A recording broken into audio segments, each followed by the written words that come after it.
communication is huge, and we have the tools to help these students with their communication. Moon. Tell me the shape of the moon. Circle. Circle. Circular. Yes, right, circular. That's the huge piece for me with students with autism, is that they want to interact with their environment. They want to interact with other students and adults, and they just need the tools to do that. He's got a ray gun or something, right? It's a ray gun. So I've been working for about 11 years as a school-based speech-language pathologist. It's amazing. I love it. Is it a ship that can go in the water? Even with the kids in the general education setting, is that we'll practice game playing, or I'll go out at the playground and kind of help them navigate how to interact with their peers appropriately. What are your favorite animals? What's your favorite animal?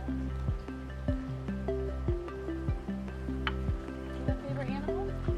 A dolphin. A dolphin. We read a lot of stories on appropriate play, learning about empathy, learning about perspective taking. These are kind of the things that they struggle with. Are you strong? And so that's part of what I do, is to teach them how to problem solve some of their problems, teaching them how others might feel interacting with others. Often they don't have the words to communicate those things. And so we use a lot of picture-based schedules, and slowly we're building on using more words to communicate. Were you guys on time? Knowing how someone else is feeling based on facial expressions or tone of voice, things like that. So it's a really wide range of things that I'm working on with students. It's a big process for some of these parents, for sure, that are walking into school, and we're going to help, them be able to get the services and the strategies and kind of work as a team to help the student. And at the end of the day, these are kids, and they're complex, and they all have different needs. But what works for them? What's going to help them be successful and be able to communicate?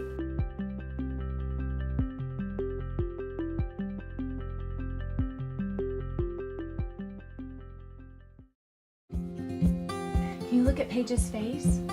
How does she look? What feeling is she having right now? Bird. Bored. Yeah, she's bored. So what do we need to do to help her not be bored? So a child with autism, there's a lot of different reasons that they would come to see a speech pathologist. Usually with that diagnosis, there's some sort of a communication disorder, and so they're going to be coming in to see us to work on social communication.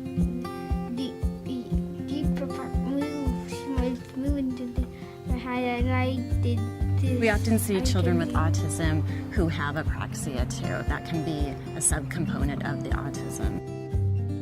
The child's brain knows what it wants to say, but somewhere between the brain and the mouth, the signals get crossed. We're not just looking for verbal communication.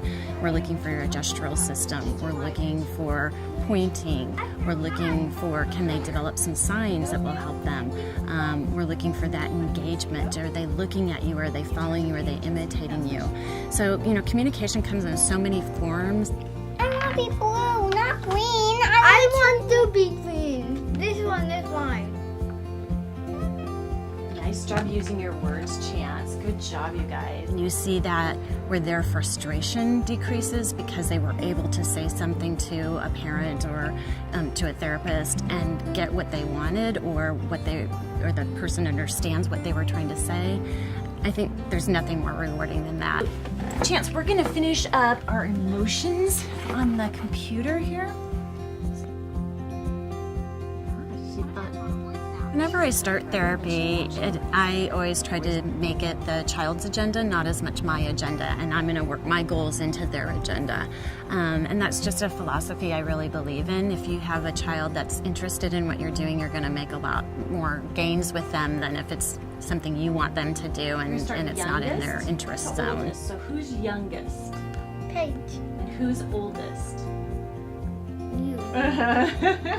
My dream you goal get to for roll all kids first. that I see, or for all kids in this world, is that they have a voice, that they have a way to communicate their thoughts and their needs and their ideas, and that those thoughts and ideas and needs are heard and that they're valued. How much things can be inside the chest in Minecraft? I don't know. Do you know? I don't know too. Yeah.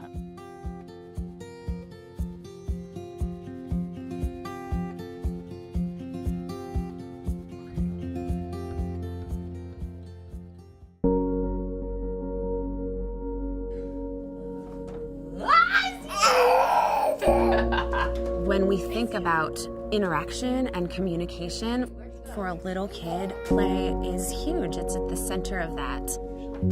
And we want kids to be able to play independently and with their parents and with their peers. The thing that I love most about working with kids on the spectrum is they have just the most unique perspective on the world. And they're smart and funny and creative and empathetic.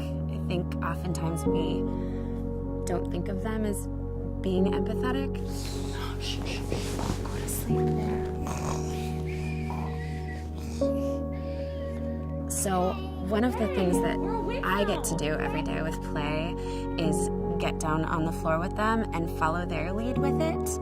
The reason that we watch what kids do and then do what those kids do is that they are going to be so much more motivated to interact with us and communicate with us if we're on their playing field. Doesn't really use milk anymore. But I'm boy.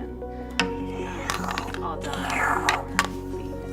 Play is also so important in terms of cognitive development and also in terms of expanding interests in things. More ice cream? So communication doesn't More ice cream. always mean speech. It doesn't always mean verbal language. Communication can look so different for different kids, and what we're trying to figure out is how can we get this kid to let you know what he wants and what he needs, and how can we get you talking about the same thing so that you're having a conversation. Oh, it's empty. It's empty. One thing that makes me so excited about going to work every day is the chance to be having a therapy session with a family, and perhaps that family didn't think their child would ever communicate with them. And then it's like a whole world of possibilities opens up for that family. One more. We want to respect and value this idea of neurodiversity, that brains think differently, and that's okay, and we need to meet people where they are and discover the way that they think, and then help them do the things that they're maybe having trouble with.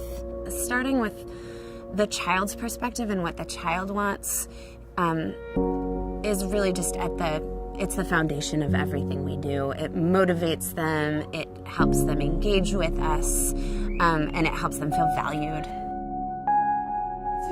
2